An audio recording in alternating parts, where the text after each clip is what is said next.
आप देख रहे हैं हेडलाइन इंडिया न्यूज।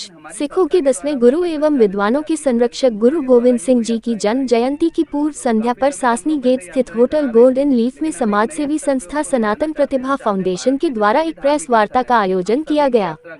मीडिया से हुए साक्षात्कार में संस्था के अध्यक्ष अभिषेक सक्सेना सनातनी ने बताया कि गुरु गोविंद सिंह जी एक परमवीर सनातनी योद्धा थे। उन्होंने ही वैसाखी के दिन खालसा पंथ की स्थापना की, जो सिखों के इतिहास का सबसे महत्वपूर्ण दिन माना जाता है, जिसके अंतर्गत सिख धर्म के अनुयायी विधिवत दीक्षा प्राप्त करते हैं। गुरु गोविंद सिंह जी ने ही सिखों के पवित्र ग्रंथ गुरु ग्रंथ साहिब की स्थापना की थी। गुरु गोविंद सिंह जी के आदर्शों से प्रेरणा लेकर हमारी संस्था ने भारत दर्शन यात्रा की शुरुआत की है। संस्था के सचिव आशु सिंघल ने कहा कि सनातन धर्म की विशेषताओं और वैदिक संस्कृति के प्रचार प्रसार हेतु भारत दर्शन यात्रा की शुरुआत की गई है।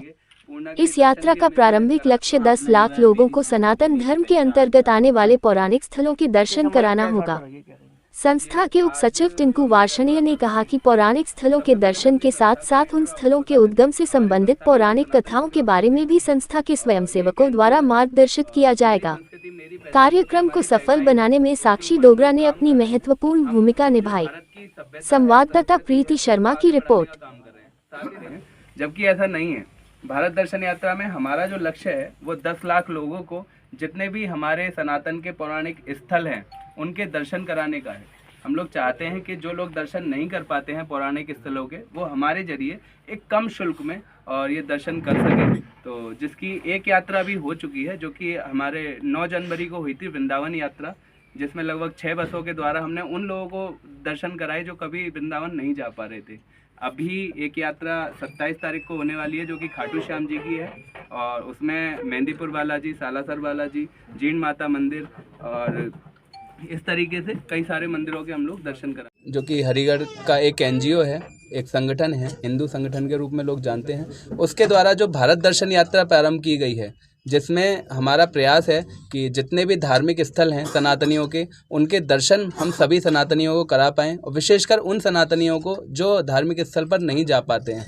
कारण क्या है कि उनके पास एक अच्छी सुविधा नहीं है, एक कम पैसे उनके पास हैं। तो हम चाहते हैं कि कम शुल्क में एक अच्छी सुविधा उन तक पहुंचे, और जो दर्शन करने वो नहीं जा पाते हैं तो हमारे जरिए, हमारी संस्था के द्वारा वो इस फैसिलिटी को यूज़ कर सकते हैं। और आपको पता होना चाहिए कि उस धार्मिक स्थल का महत्व क्या है, या भगवान के दर्शन कैसे करने होते हैं, तिलक, कलावा, तुलसी माला, जो भी हम सनातनियों की पहचान है, उनको क्यों अपनाना चाहिए, अपनी संस्कृति को क्यों अपनाना चाहिए। तो ये सारी चीज़ें भी हम उनमें बसों में, हमारे स्वयंसेवक लगे हुए हैं सारे के सारे, और वो उनको बताते हैं, अलग अलग कथाएं बताते हैं, जिससे भगवान के प्रति जो उनकी आस्था है वो अंधविश्वास से हटकर एक सही पहचान उनको मिले। प्रामाणिक वस्तुएं हम बताने का काम करते हैं। श्रीमद् भगवद गीता के द्वारा मार्गदर्शन करने का काम भी हम बसों में करते हैं। तो ऐसे ही अलग अलग बहुत सारे हमारे उद्देश्य हैं जिन पर हम काम कर रहे हैं। केवल आपका उद्देश्य यही है कि सनातन को आगे बढ़ाया जाए, या फिर जो अधिकारी और पदाधिकारी रिश्वत वगैरह जो लेते हैं, इस पर भी तुम्हारी संस्था काम करेगी? देखिए स्टेप बाय स्टेप अगर काम करेंगे तो ज़्यादा अच्छा लगता है मुझे, क्योंकि अब तक आप लोग जितने भी मुझसे जुड़े हुए हैं सबने देखा होगा कि सनातन प्रतिभा फाउंडेशन सबको साथ लेके चलती है, अलग अलग विषयों पे काम करती है। कभी रोजगार के लिए काम कर रही होती है, तो कभी हम गरीब बच्चों को अभी पढ़ाने का भी हमारा एक प्रयास है कि जो अपना सनातनी नब्बत शाह है। कभी मोर्चा खोला जाएगा क्या नहीं खोला जाएगा? बिल्कुल खोला जाएगा, जब समय आएगा तो उस पर भी बात होगी, क्योंकि एक साथ तो नहीं बोल सकते ना सब।